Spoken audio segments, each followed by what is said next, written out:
The following program is presented by the Far East Broadcasting Company because stories of people living out the gospel with their lives inspire all of us.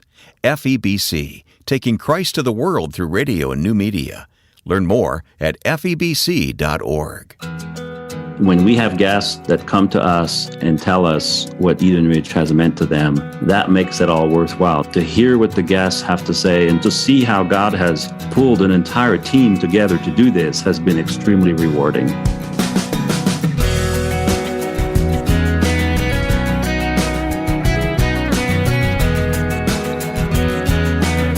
Coming up, the story of the fulfillment of a vision. Welcome to First Person. I'm Wayne Shepherd, and we're going to hear from Oliver Dossmann in a few moments about a retreat center designed especially for missionaries to give them a beautiful place to rest and relax. Thanks for tuning in to First Person, where each week we meet people who have given their lives to Christ and subsequently served the Lord in their spiritual calling.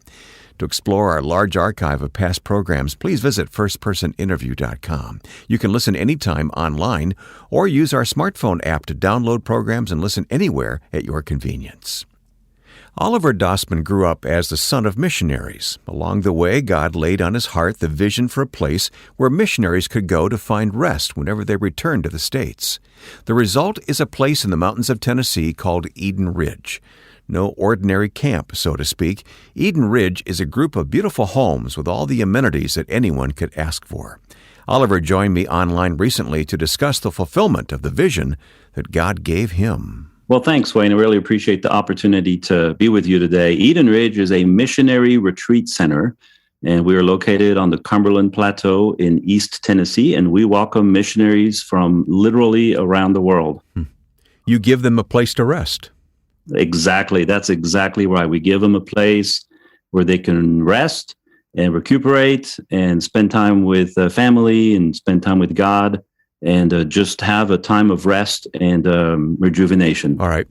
And if our listeners have in mind some sort of like camp setting, that's not what we're talking about with Eden Ridge, is it? It is I've not visited there yet, Oliver, but I've seen the photos and seen the buildings go up, multiple buildings. It's pretty amazing. Well, thank you. That is our vision, is to provide first-class accommodations for missionaries. Oftentimes, missionaries don't get that kind of treatment, and we believe that they deserve a place that is truly spectacular and that it has them in mind. And our favorite word to hear when people arrive is wow. That's what we like to hear. We like to hear wow. I bet you hear it a lot then, don't you? We do. We always enjoy hearing it. Yeah. Well, we'll talk more about Eden Ridge and what God is doing there, but I want to talk about you as well. I've known you for a number of years. I knew you when you were a student at Moody. I knew of your parents when they worked at HCJB Radio in Quito, Ecuador. I think I actually met them in Ecuador one time. Okay, great. I don't know if you were around at that time or if you were in the States, but I recall you at Moody as a student. But tell me about your life and growing up where you did. Well, sure. I grew up in Paris, France. My family is originally from France, and you mentioned that my parents were at HCJB World Radio. Back in the mid-'80s, HCJB was recruiting people from all over the world to produce radio programs that were then retransmitted via shortwave back to those people's home countries. In our case, that would be France and the French-speaking world and Quebec and Africa. And so we left France when I was 13 years old. I didn't speak a word of English. And we went to Texas first, where my parents could learn Spanish at a language school and where I could learn English in preparation for attending a missionary school in Quito. So in 1984, we arrived in Ecuador, and I was there during my high school years. And going to Moody was always a dream of mine before I even knew that I could go to Moody one day. Before I even knew English, I knew of Moody because of the old Moody science films. And so we used to watch those in our little church in France. And I thought one day Moody would be a great place. And it's really amazing to think of it that way. And so ended up at Moody, loved my few years there, transferred out of Moody after 3 years and went to Union University in Jackson, Tennessee. Mm-hmm. And that's where I lived for most of my adult life. I met my wife there, Rachel. We have 4 young kids. And so Tennessee became my home in the early 90s. Yeah, okay. So should I be calling you Olivier then? Olivier, that's right, yes. Olivier is actually my legal name. back when I was 13 and trying to fit in as a teenager, having a French name wasn't exactly what I was looking for. So went with Oliver to try to blend in. All right. Well, growing up as an MK, I'm sure Christ was central in your home, but when did he become personal for you? It was when I was 11 years old. It was back when we lived in France, and my parents were very active in Christian ministry. And I remember one night I was out on the walk with my dad, and he asked me if I was a Christian, if I believed in Jesus. And I said, well, yeah, I do. Of course, y'all are Christian, so I'm a Christian. And so that was a perfect opportunity for him to explain to me that it had to be a personal relationship with Jesus Christ. That because they were Christians didn't mean that I was automatically a Christian. And it was that night that I accepted Christ in my life. Yeah, God has no grandchildren, right? So yeah, that's right. You gave him an opening he could have driven a Mack truck through, didn't you? Yeah. And now you mentioned your wife you met while you were in Jackson, Tennessee at Union. Tell me more about your family, Oliver. Well, Rachel is my wife's name. We met as soon as I arrived at Union. And interesting tidbit, I was actually on staff very quickly at Union. They hired me to work in the computer department.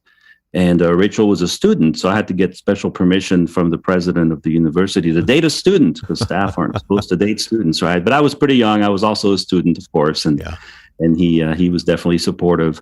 And so we've been married 20 years now and have four children. The oldest one just turned 14. So we're wonderful. Entering the teenage years. Yeah, let's pray together, huh?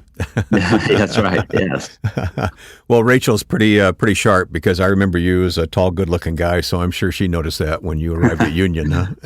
She's awesome, and she's very, very supportive. And that's really one of the reasons I think that it's been a wonderful career path for me with Eden Ridge, and having the support of Rachel, of course, has been a big part of that. And she is actually very involved today as our construction manager. Now, this is a sidebar, but I have to admit to you that I still listen to your father's music.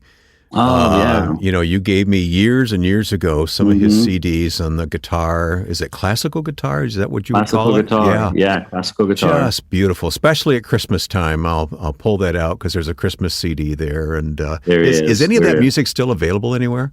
It is. It's still available. We actually still have CDs. CDs aren't as popular as they are now. But if I may, just a quick tidbit on my dad's music. It's when we first.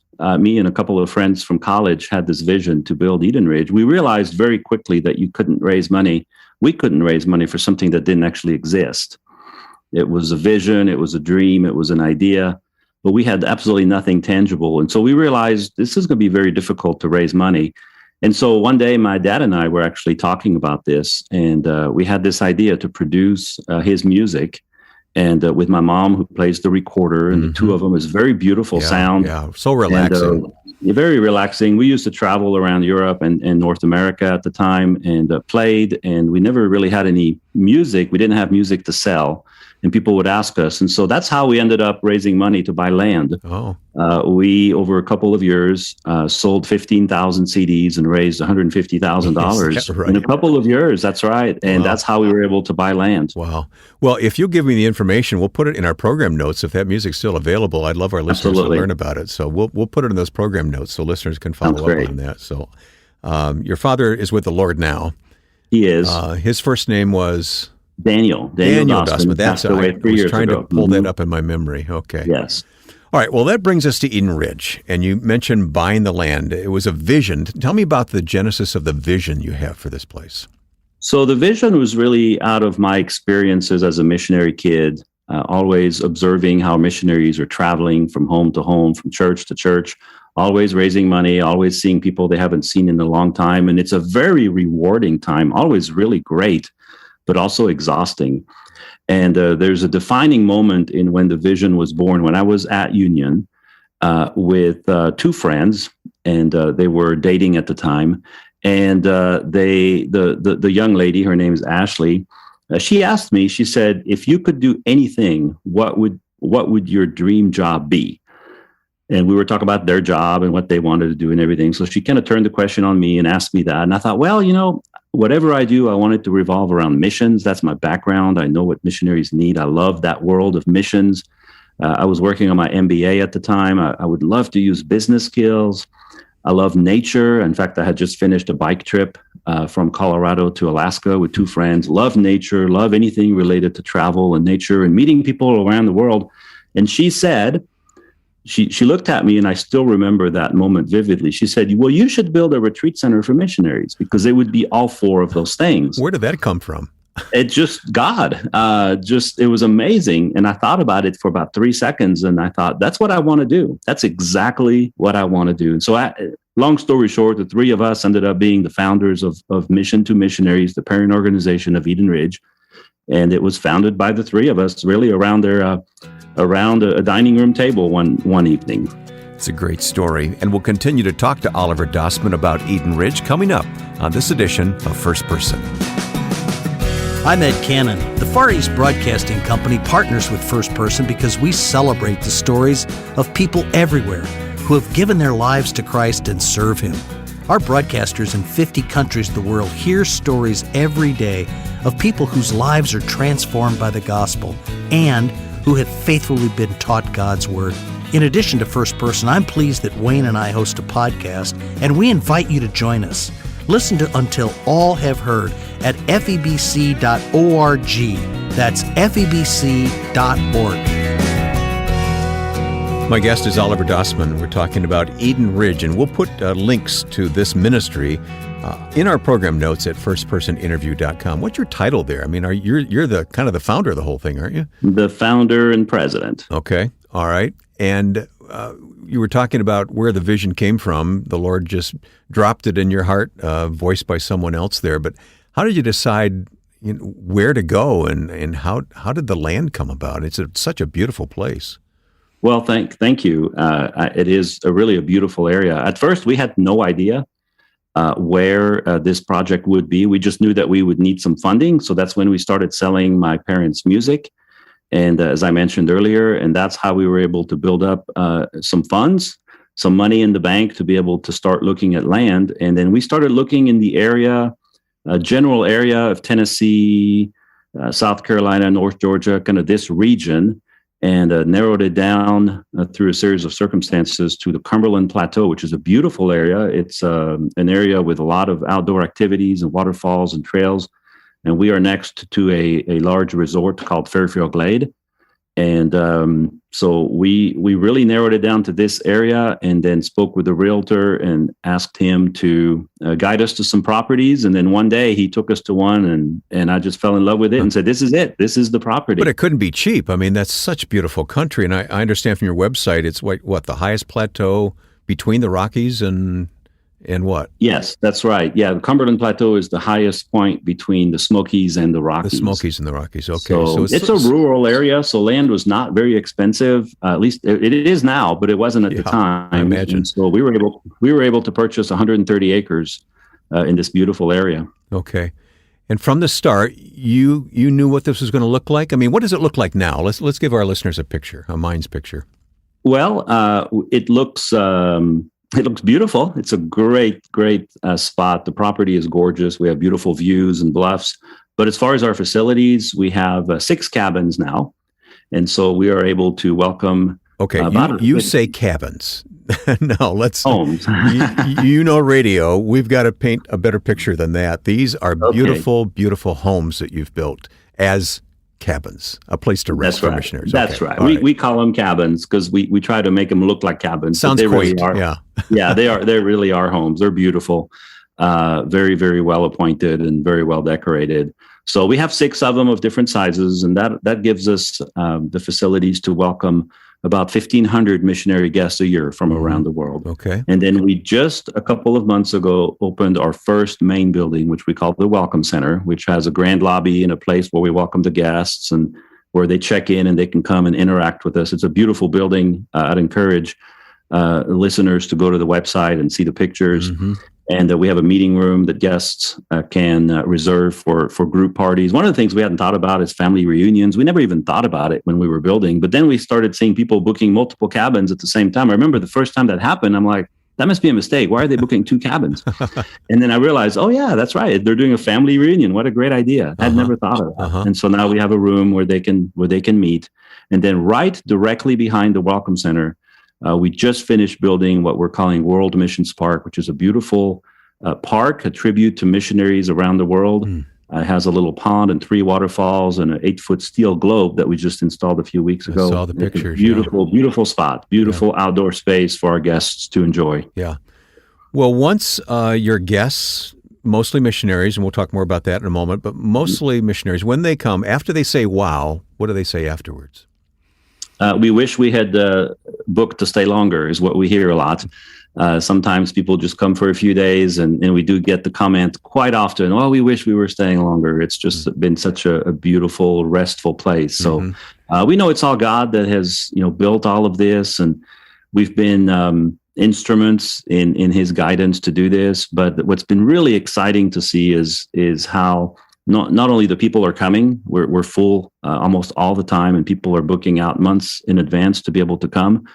So that's great. But the impact that we're seeing Eden Ridge is having on our guests, where they leave us wonderful comments about how refreshed they feel, and how this is, in some ways, they're home away from home, and they're home from the field, and they feel like Eden Ridge is just a very peaceful and restful place where they can come when they're in the U.S. I suspect that for many missionaries, I don't know. I think the world has changed a little bit for missionaries, but I know when they do get a break, I don't know if they still call it a furlough or not, the way we used to. Right. But when they do get a break, they're busy. I mean, they're traveling the country, raising support and telling others what God's doing through their ministry, and it's anything but relaxing. So you want to counter that. Absolutely. And in fact, sometimes missionaries will talk to people and say, well, we're coming home for 6 months. And people will think, wow, 6 months vacation, that must be nice. No way. Nothing could be further from the truth. We used to call it a furlough as well, Wayne. And I know it has other names now, like stateside assignment or home ministry assignment. But essentially, these missionaries who are serving overseas are a lot of times have made their home somewhere else. And of course, they still have their home here in the U.S. and their family and their friends. So they're excited to come back. But it is also kind of a lot of it's a mixed blessing and challenges of raising funds and constant traveling. Right. And let's point out, you are a 501c3, so you are a nonprofit ministry. We are. Is this only open to missionaries who can stay there? It's not. That's a really good question. It's not only open to missionaries. That is our focus. So we give missionaries an 80% discount. So if your listeners will go to the website, they'll see our standard rates, and the missionaries get an 80% discount. We also offer a 65% discount to Christian workers, pastors, anyone working in Christian ministry. Okay. We offer a 65% discount. So really our focus is missionaries. That's our purpose in existence. But we are very open, and we love having Christian workers come as well. Yeah, and it looks to me like the rates that anyone else would pay are still reasonable, but that's what funds the ministry so that you can give those discounts to Christian workers and missionaries. Am I correct? That's exactly right. That is correct. Yeah, most of our guests are Christian workers and missionaries. That's our reason to exist. But when people come who do not qualify with those, typically they understand that they're paying a higher price, and that's helping us to offset the cost for our other guests. Yeah. What are your plans? Where's it going to grow from here? Do you have space to grow more? We do. So we have a master plan. A few years ago, we engaged a company to help us with devising a master plan, which is something we should have done on the front end, but in hindsight 2020, back then we were just trying to build buildings one at a time. But a few years ago, we realized it would be really beneficial to invest in developing a master plan so that we have an idea of how we can develop the property in the future. So what we've done is essentially what we have built to this point, we're calling one cluster, a cluster number one, if you will. And then now we're looking at building cluster number two. And our master plan has 7 clusters, each with 5 cabins. Okay. And there's enough land for that. Mm-hmm. Absolutely. Yes, we do have enough land. And then we will be developing what we call the Eden Ridge Village at the center of the property, which is where the Welcome Center is. And so the Welcome Center is the first building in this village with the World Missions Park adjacent to it.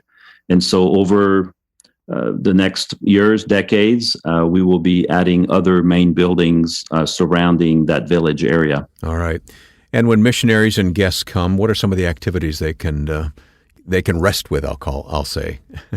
Well, we offer what we call listening and encouragement. So when we have guests who would like to meet with someone, this is totally, entirely up to them. If they would like to request that, we let them know that it's available. Then they can request to meet with someone, to pray with them, hear their stories. Sometimes people come to us and they have some big decisions to make about whether to return to their field or go somewhere else, or just big decisions that are coming up.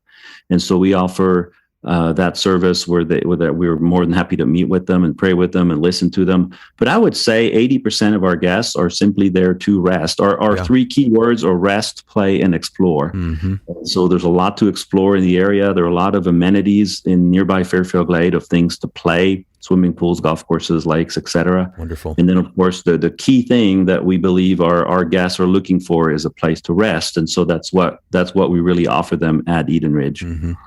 What's the most rewarding part of this for you, Oliver? That's a great question. I think the most rewarding is seeing the impact that this is having on our guests. When we have guests that come to us and tell us what Eden Ridge has meant to them, that makes it all worthwhile. Just like any organization, it's not perfect. There's always things going on and things break. And there's always something going on. But at the end of the day, sometimes it's really helpful just to hear what the guests have to say and to realize that what we have provided for them has really been impactful on them. And I would also say what's been really rewarding is just to see how God has connected a lot of dots, not only in my life, but a lot of people around me. I've been the founder of the ministry and the one that's led it since the inception, but it has by no means been a project of my own. There's, of course, my wife, but so many people have come to surround the ministry, some of them for a period, some of them for a long period, some of them are still there, some of them are not, but God used them in very specific ways during this entire process. So just to see how God has pulled an entire team together to do this has been extremely rewarding. Mm-hmm. For the person listening, and you mentioned how the Lord spoke to you about this vision, for the person listening who has an idea, they don't know if it's from the Lord or not, but they need to take some steps of faith, what advice do you have for them? Well, first of all, prayer, I think, is always a good first place, but also surrounding yourself with people who can really listen to what the vision that you may have in your heart may be and give you good guidance. But at the end of the day, when a vision comes from God, I think there's a nudging from God. I will say that even at the beginning of Eden Ridge, there were people that told me it was a crazy idea and that it wasn't needed, and I could go on and on about that. But I sensed that God was pushing me to do this because He was surrounding me with the resources to do it in terms of the finances, with the CD project, for example, that I alluded to earlier, with the right people. And at the end of the day, God just nudged me. I just sensed that God was nudging me in this direction. Eden Ridge is a remarkable story. Our guest, Oliver Dossmann, has followed God's leading to create this beautiful retreat, especially designed with missionaries in mind. Words alone cannot describe Eden Ridge in Tennessee, so I hope you go to firstpersoninterview.com and follow the links to see the photos of what God has provided. Again, go to firstpersoninterview.com. Speaking of those who serve Christ around the world, I'm thankful for the ministry of the Far East Broadcasting Company. FEBC is actively broadcasting in at least 50 countries of the world, and there are 900 local broadcasters who are creating programming every day to introduce their listeners to Jesus Christ and teach God's Word. Please pray for the outreach of FEBC and learn more how to pray when you visit febc.org, febc.org. Now, with thanks to my friend and producer Joe Carlson, I'm Wayne Shepherd. Thanks for listening to First Person.